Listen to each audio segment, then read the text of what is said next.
Hello दोस्तों, सबको नमस्कार और सब बढ़िया ज़बरदस्त। मैं आशा करता हूँ कि आप लोग सब बढ़िया होंगे, मस्त होंगे, ज़बरदस्त होंगे। आज थोड़ा वीडियो लेट हो गया है क्योंकि लाइट की थोड़ी समस्या थी। इस वजह से थोड़ा वीडियो लेट हो गया है। और ये करंट अफेयर 5 जून 2024। पहला क्वेश्चन देखते हैं। पेन पिंटर पुरस्कार 2024 किसने जीता? तो पिंटर पुरस्कार, ये पुरस्कार होता है, ये ब्रिटिश लाइब्रेरी द्वारा दिया जाता है। ब्रिटिश लाइब्रेरी द्वारा दिया जाता है ये पुरस्कार। अच्छा, ये पुरस्कार ब्रिटिश लाइब्रेरी द्वारा दिया जाता है, लेकिन किसको मिला है? ये भारतीय उपन्यासकार हैं, इनका नाम है अरुंधति राय। अरुंधति राय को पेंट पिंटर पुरस्कार से सम्मानित किया गया है। अरुंधति राय का नाम आपने सुना होगा, ये उपन्यासकार हैं और इनको जो है बुकर प्राइज मिला था। ब्रिटेन का सर्वोच्च पुरस्कार होता है बुकर प्राइज, जो ये इंग्लिश भाषा में मिलता है। किस भाषा में? इंग्लिश भाषा में बुकर प्राइज मिलता है, इंग्लिश भाषा में। और दूसरी बात, ये ब्रिटेन का सर्वोच्च पुरस्कार होता है। और तीसरी बात ये है कि इसमें जो है, जो राष्ट्रमंडल में जो शामिल देश हैं, तो उनको जो ये पुरस्कार मिलता है। तो अरुंधति राय को ये किस चीज के लिए, उनका कौन सा उपन्यास था जो बुकर प्राइज को मिला था? भाई ये तो इसका आंसर अरुंधति राय हो गया। बुकर प्राइज जो अरुंधति राय को मिला है वो किस उपन्यास के लिए मिला है? तो इस उपन्यास का क्या नाम था कि जो अरुंधति राय को मिला था? इसका नाम था small small God of thing. Small God of thing से जो है ये अरुंधति राय को मिला था। बहुत जो कुछ जिनको बुकर प्राइज मिला था उनके ऊपर क्वेश्चन बन जाते हैं। जैसे अरुंधति राय का उपन्यासकार हो गया है। सलमान रुश्दी, मिडनाइट चिल्ड्रन सलमान रुश्दी हैं। तीसरे हैं अरविंद पनगड़िया है, द वाइट टाइगर है, अरविंद पनगड़िया की द वाइट टाइगर है। 3 हो गए। एक हैं सलमान रुश्दी हो गए, अरविंद पगड़िया हो गए, और धनती राय हो गए, वी ए नायपाल। अच्छा, जो वी ए नायपाल हैं, सबसे पहले इनको बुकर प्राइज से सम्मानित किया गया था। वो कब की बात है? 1971 की बात है, जब इंदिरा गांधी सरकार थी, इंदिरा गांधी जी प्रधानमंत्री। तो इनके जो उपन्यासकार है, इन ए फ्री स्टेट, क्या नाम था? इन ए फ्री स्टेट इनका नाम था। तो एक बत्ते हैं Kiran Desai inheritance of loss. तो ये बुकर प्राइज से सम्मानित हुए थे। अगला क्वेश्चन है, भारत और किस देश के बीच होपेक्स अभ्यास का आयोजन हुआ है? होपेक्स ये किसके बीच में हुआ था? तो ये हुआ था मिस्र। और ये मिस्र के बीच में और भारत के बीच में हुआ था। और ये हुआ कहाँ था? मिस्र में ही हुआ था। और उसकी राजधानी इजिप्ट है। और मिस्र वही है, मेसोपोटामिया की सभ्यता होती है, वो मिस्र ही है। तो अब जो मिस्र है, अब अच्छा, जो भारत है इसमें भाग लिया था, तो भारत की तरफ से क्या गया था? ये जेट फाइटर थे। जेट फाइटर जो है सम्मिलित हुए थे। एक का नाम है C-17 ग्लोब मास्टर, नाम है एक का। और दूसरे का नाम है IL-78 टैंकर्स, 78 टैंकर्स IL। तो ये जो है, ये भारत की तरफ से उसमें सम्मिलित हुए थे।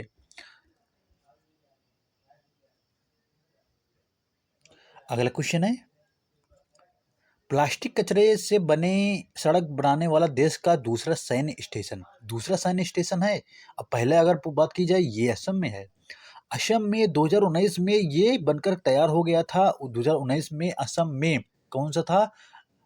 इसका नाम था नाशंगी सैन्य स्टेशन। नाशंगी सैन्य स्टेशन था ये, जो गुवाहाटी में स्थित है, वहां पर ये सैन्य स्टेशन था।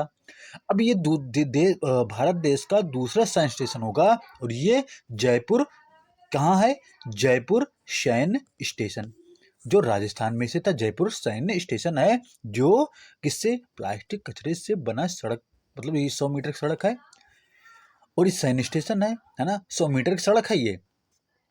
ठीक, इतना हो गया। अब अगर हम ये बता दें कि इसमें जो है जो कचरा मतलब जो प्लास्टिक से कचरा निर्माण किया गया, ये किसका था? मतलब किसने इसको बताया कि ऐसे-ऐसे आप करिए? तो एक नाम है प्रोफ़ेसर राजगोपालन। प्रोफ़ेसर राजगोपालन वासुदेव हैं। ये क्या हैं? इनको बोला जाता है कचरा मैन ऑफ द मतलब जो है इनका प्लास्टिक मैन कहा जाता है इनको। क्या बोलते हैं? कचरा मैन बोलते हैं, प्लास्टिक मैन बोला जाता है। किनको? राजगोपाल वासुदेव को, क्योंकि इन्होंने ही ये बताया है कि आप कचरे से ये बना सकते हैं, ये काम कर सकते हैं। और इनको 2018 में पद्मश्री से सम्मानित भी किया गया था 2018 में इसी कारण से। अच्छा, ये एक क्वेश्चन ही पूछ ले कि स्टील से कचरा मतलब स्टील जो उसका काम करके फिर उसमें कचरा सड़क बनाई गई है, तो वो सूरत में ऐसा हुआ है। सूरत डायमंड सिटी जो गुजरात में स्थित है, और ये गुजरात राज्य में स्थित है। तो ये जो है वहां पर स्टील के कचरे से सड़क का निर्माण हुआ है। अगला क्वेश्चन है, कौन सा देश इंटरनेशनल सोलर अलायंस मतलब ISA 100वें सदस्य के रूप में शामिल हुआ है? अच्छा, 100वें सदस्य के रूप में शामिल होना और हस्ताक्षर करना अलग अलग है। 119 देशों ने मतलब जो हस्ताक्षर कर दिए हैं, अभी शामिल नहीं हुए हैं।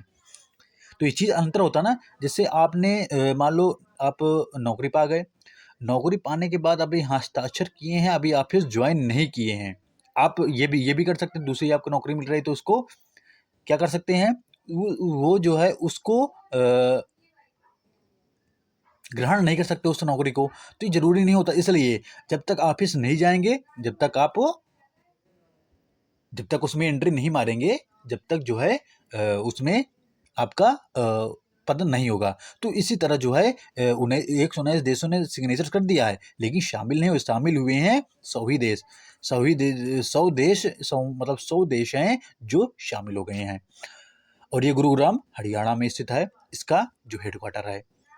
और इसकी स्थापना जब होती है, ये 2015 जब कोप 2015 की बात है, जब कोप 21 हुआ था अमेरिका और फ्रांस के बीच में, जब जलवायु परिवर्तन के विषय में चर्चा हो रही थी, तो उसी टाइम पर जो है इसकी स्थापना होती है। इंटरनेशनल सोलर अलायंस की 2015 में स्थापना हो जाती है। तो ये सब सारी चीजें थी।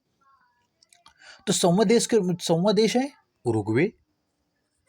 उरुग्वे या पराग्वे, है ना? मतलब ये उरुग्वे नहीं, क्योंकि उरुग्वे भी है, पराग्वे भी है। तो पराग्वे देश है। पराग्वे देश है जो 100वां देश इंटरनेशनल सोलर अलायंस के रूप में शामिल हुआ है। तो ये पराग्वे देश है। और ये कहाँ का देश है? ये दक्षिण अमेरिका का देश है, दक्षिण अमेरिका। अब थोड़ा स्टैटिक में जाते हैं। दक्षिण अमेरिका की बात करते हैं। यहाँ पर इंडीज पर्वत पाई जाती है, सबसे लंबी इंडीज पर्वत है। और यहाँ इसकी ऊंची चोटी क्या है? एकांगुआ है।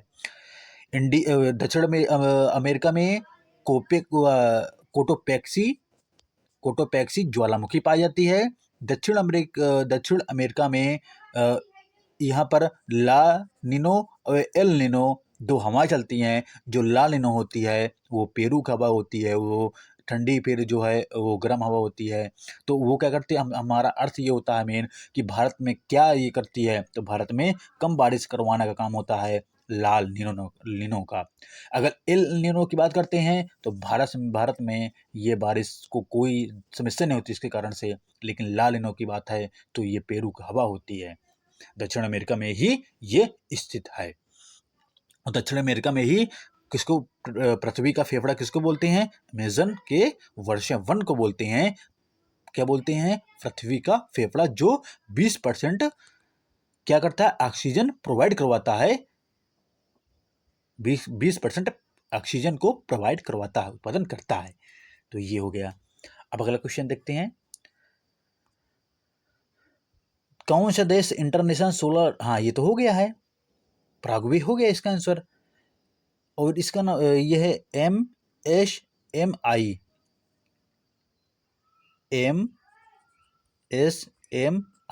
डे कब मनाया गया है? अच्छा, इसका डे जो है, अच्छा जो इसका ये तो हो गया 27 जून। इसका आंसर तो क्या हो जाएगा? भाई जो MSME है, MSME है, तो इसका जो है 27 जून को इसका डे मनाया गया है। अच्छा, ये जो MSME है, ये SDG है। SDG मतलब होता है जो सस्टेनेबल गोल होते हैं हमारे। 17 गोल हैं, 17 गोल हैं, तो 17 गोल जो हैं ये उससे संबंधित है। अगर हमसे ये पूछ लेता है कि इसके मंत्री कौन, या MSME के मंत्री कौन है, तो सीताराम मांझी, जीतन राम मांझी हैं, सीतारामन नहीं, जीतनराम मांझी हैं। और जीतनराम मांझी से ये बिहार के क्या हैं, बिहार के रहने वाले हैं, और ये जीतनराम मांझी हैं, MSME के मंत्री हैं। जो भी अभी जो बैठक हुई मंत्रिमंडल की, उसमें ये मंत्री बनाए गए हैं। अगला क्वेश्चन है, इंडियन बुलियन ज्वेलर्स एसोसिएशन के अध्यक्ष के रूप में किसे चुना गया है? तो किसे चुना गया है? ये हैं अच्छ मोहित कंबोज। अच्छ मोहित कंबोज को अभी चुना गया है, ये इंडियन बुलियन ज्वेलर्स एसोसिएशन। अच्छा, ये क्या होता है बुलियन ज्वेलर्स एसोसिएशन? होता क्या है, ये आपने जो सुना होगा कि जो सोना चांदी है, मतलब सोना है, इसको क्या करते हैं, इसको इसके अंतर्गत यही आते हैं कि उनका रेट है या मतलब कोई भी चीज़ है, तो वही देखते हैं ये।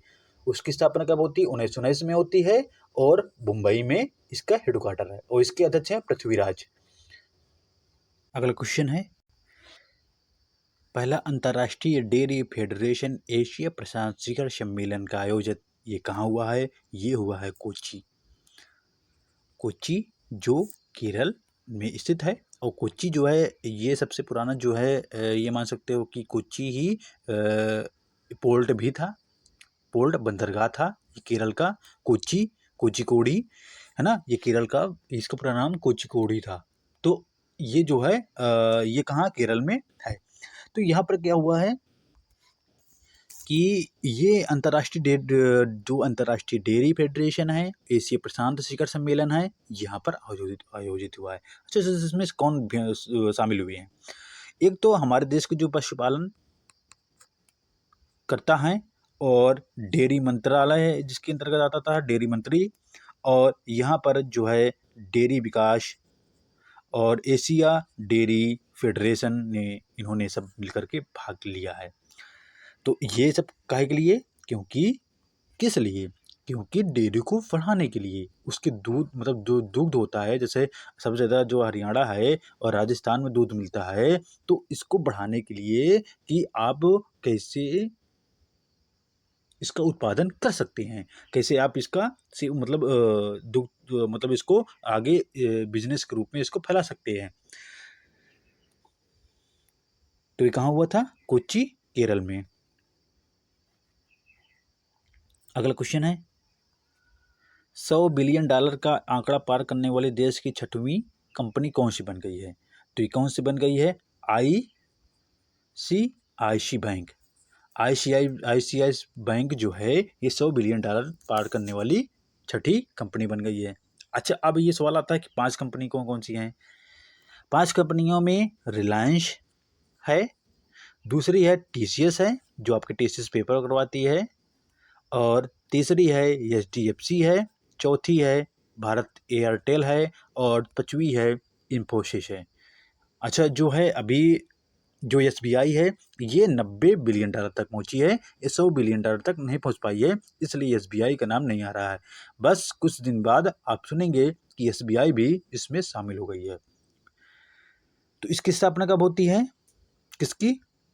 ये जो कंपनी है, तो ये कंपनी, ये 1994 में इसकी स्थापना होती है, मुंबई इसका हेडक्वार्टर है, और ये संदीप बख्शी जो है इसके MD हैं। किसके? जो ICICI बैंक शामिल हुआ है, $100 बिलियन की बात करता हूँ मैं, उसकी बात करता हूँ मैं कि 1994 में इसकी स्थापना हुई थी। अगला क्वेश्चन है,